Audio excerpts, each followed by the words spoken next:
For some, the holidays are a time when you start thinking about adding to your family.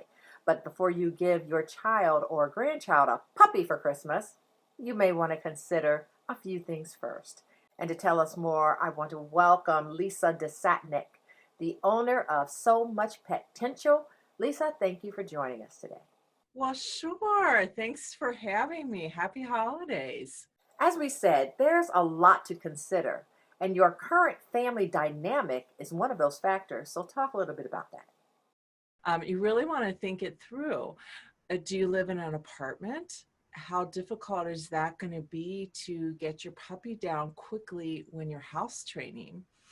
Or I've seen so many people in apartments that I've been working with that have a lot of stress with their dogs, seeing so many other dogs around and lots of traffic and noise.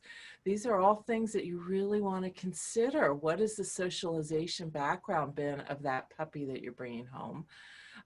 Some other things, if you're working, you may be working from home now, but in a few months from now, that may change. So really think about, what is your lifestyle going to be? Do you need a puppy that is going to be okay when you come home from work and you just want to relax? Or are you going to be getting a sporting dog or working dog that is going to be ready for a real long walk when you get home, or some play or training?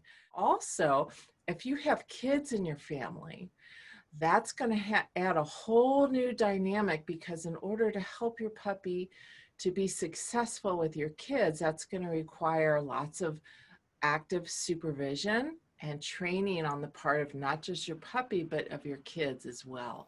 Puppies are expensive too. So, how much does it cost on average to be a successful puppy owner?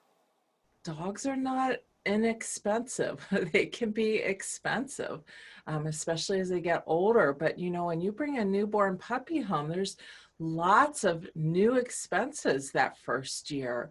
Lots of vet visits and vaccines, whether or not you get your pet spayed or neutered that year. You need to consider that.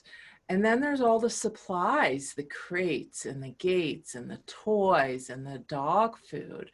If you've got a dog that's going to need grooming, that's going to be an expense. So there's lots of expenses. Your first year could be anywhere between $1,200 and like $1,600 that first year. So really, really think about that. Lisa, you've got a lot of great tips and advice. So, how can people connect with you?